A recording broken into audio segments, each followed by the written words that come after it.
So let's add a job, and you'll see that the software is so easy to use that there's training included by Eclipse, but you'll see it's very intuitive. Add job. Now, once you've added in a client, then we just type in the first few letters of the name and we'll look at it. So we'll do one for Aching Solicitors. And the job type, with Count GPS, we will have all the various job types listed out here. So we're going into a lot more detail, especially for financial planning firms, to have statement of advice and loans and leases and all the rest of it. Let's do an annual accounts job. Now the job type has job steps and invoice content to make life really easy for you. We'll choose a period end. Let's say we're doing it at the end of March. Assessed by, okay, so this is the person that the manager that's going to be assessing the job. Ian Jones will do that. And a target end date. So this is when we hope to have the job finished. So let's say we want to have this finished in 2 weeks' time by the 27th. And that's very important to set some targets. Job status, if it's not in yet, you can actually pre-set up your jobs for the next 12 months, and that comes into capacity planning, which we'll run through in a minute. You can set as not in yet, but if it comes in, it's been allocated or active, you can say active. Priority, you can give it, you can color code it, so we'll code it as a blue job. And job details, you can type in details here. So say annual financial statements required for bank.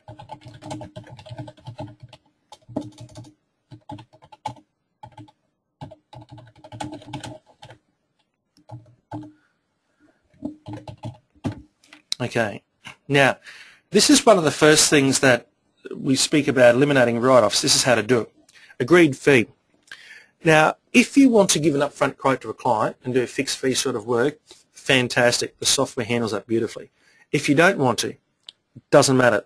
The software still works beautifully. But what we recommend doing is putting in agreed fee an internal target for you to work to make certain that your team members don't have a whip blowout on the job.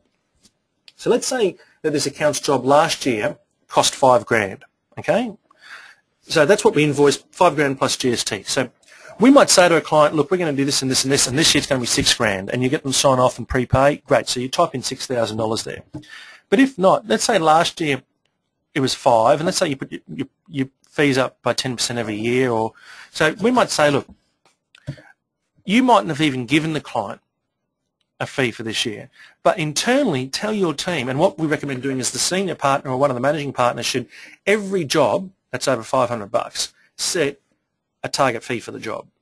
So that way your accountants don't just merrily tuck their whip away in the job, and all of a sudden the $5,000 job comes back with $8,000 versus whip, and you've got a $3,000 write-off because the client's no way going to pay any more than $5,000. That happens so often, and that shouldn't happen. So this will drive internal efficiencies, and what you'll find is if you use the way we recommend, if you use a software but you also use the processes I'm talking about now, guaranteed you can eliminate write-offs. And for some firms that could be 5, 10, 15, 20 grand a month. So you can probably recover your cost of setting up the software in the first month by getting rid of write-offs.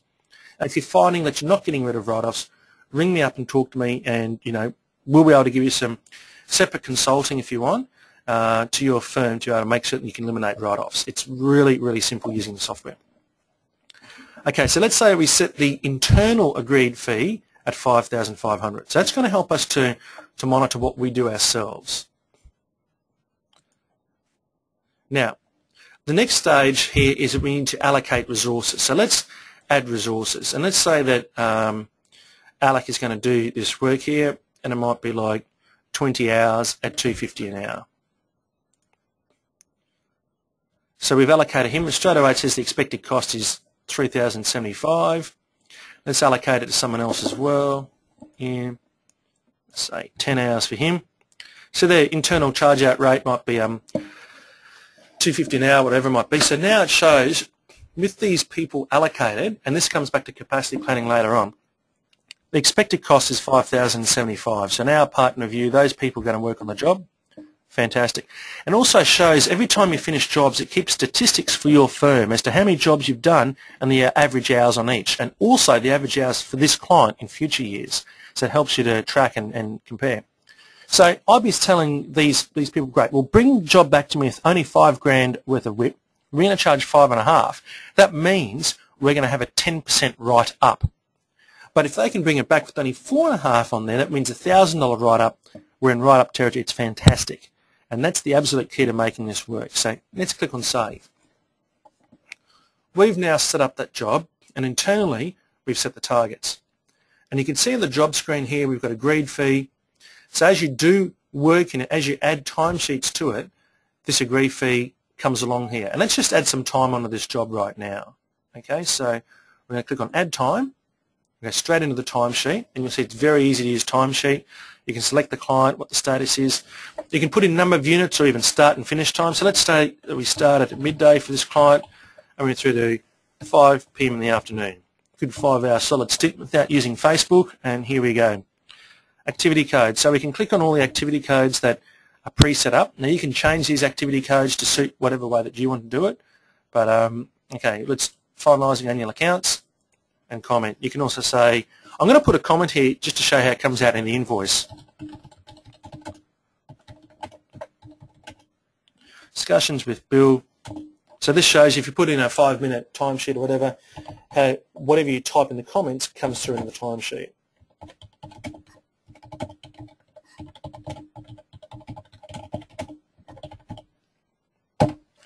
Okay, so we've put our 5 hours on, and straight away, see, it shows there for an individual, they've put 5 hours in.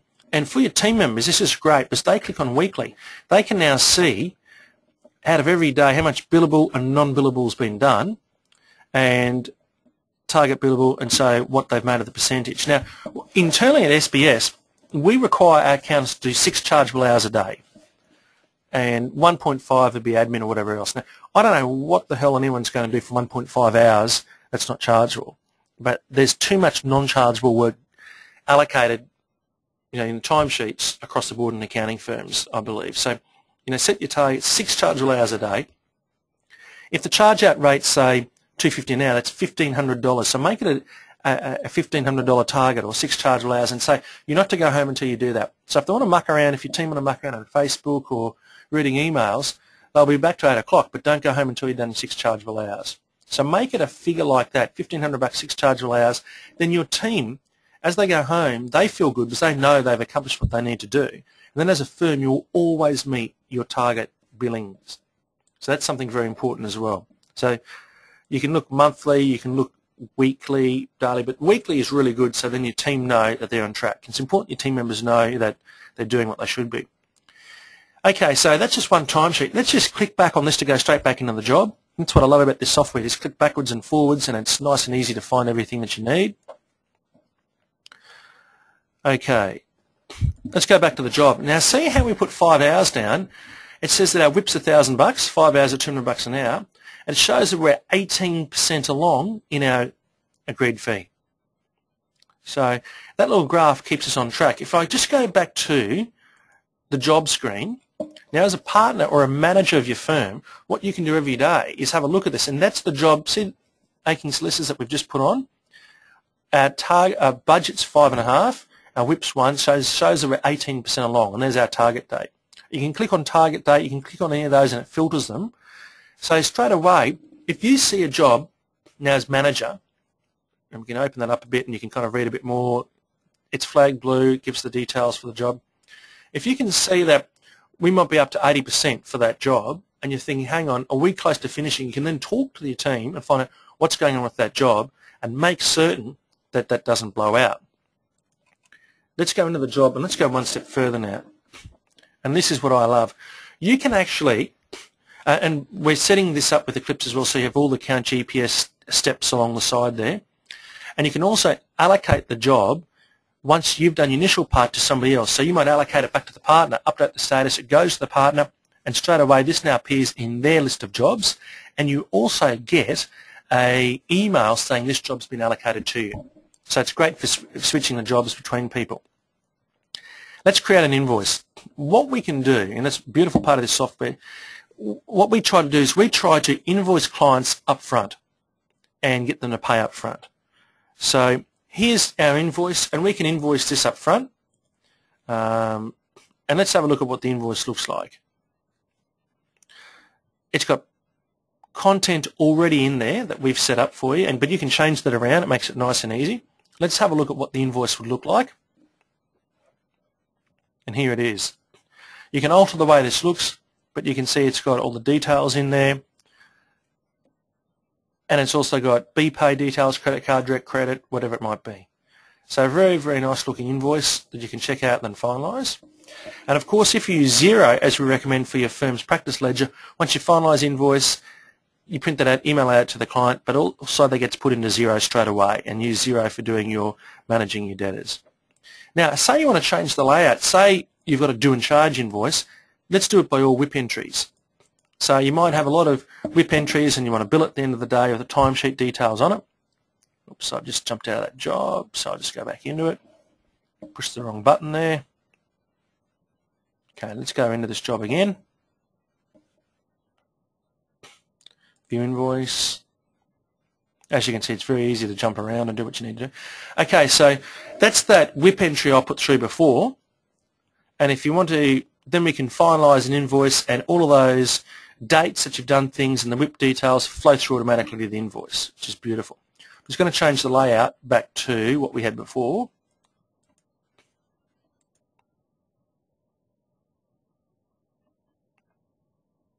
Just load that up again for me. Here we go. What I'm going to do now is that, see, we've got $1,000 worth of WIP. I'm going to finalise the invoice because I want the client to pay up front or half up front. So we haven't even finished the job or completed it. Let's finalise it. So I'm just about to finalise the invoice. Here we go. Done. What does that do for our job? Let's go back and have a look. Aha, we had $1,000 worth of work in progress there. We've invoiced it. So what it's done now, it's put negative 5.5, because that's gone to the debtors ledger, onto the WIP. It shows we've got negative 4,500 WIP. Isn't that fantastic? So that shows us we still get our agreed fee. We still have our graph showing what percent along we are. But if we go back to our overall job screen with the listing of all the jobs, we can see negative WIP means we've actually pre-invoiced the client. It shows how much WIP we've got left before we start having write-offs. So we can put another $4.5 grand with a WIP on there before we write anything off. So that's great. It allows us to pre-invoice clients, and we can go into negative WIP, and makes it easy for you to manage it, make certain that you're not going to exceed that. Now, once you've finished the job, say we've got 5,000 worth of WIP and we've got a 500 write up, we hit close job, and see straight away it picks up whatever's remaining there, write on or write off. So you can specify the date that you want the write on or write off to happen. That by itself is just a fantastic feature of this software. Let's go to the next stage, see how we've allocated resources, how many hours for each of those people. Let's have a look now at capacity planning, because that's the other thing that we spoke about in a big way in our email out. Within the one piece of software, you now have a fully functional capacity planning system. So you don't need BankLink Workflow Manager or anything else. Working off the same client database, what you see here is your entire firm. All users, month by month, how many hours available and how many have been allocated for jobs, so variance. It shows how much capacity they have. And let's look at Alec here. He's got that number of hours per month. He's got 103 hours allocated in July. That means we've allocated too much. He's going to have too much on his plate. So this enables you, what it does is when you get the software, you get your managers to pre-set up their accounting jobs for the next 12 months on a monthly basis. So you know for each of your main business clients when the job will come in, and you estimate how many hours. That then puts those hours to each of those individuals. And if I look at Alex, just to look a bit further, so you can see how this is broken down, you can see here, depending how many hours a week he works, that shows you the standard hours per month. You can allocate annual leave and public holidays and other things. Annual accounts gets automatically allocated, and then you've got some free-form hours, so you can put in every quarter when GST job comes in, because you don't want to set up jobs in advance for GST. You do for the annual accounts, but other jobs, you know, these are the same things all the time. You can allocate some monthly job time, admin time, training, and then it shows you what's left at the end. So that's for the individual. We save that again and go back into it all. So that's just a beautiful way for capacity planning and seeing who's got what time available and whether your firm can take on more work or whether we need more team members. Absolutely brilliant. So we're very excited about the capacity planning coming on board. So that's available right now in Practice Manager.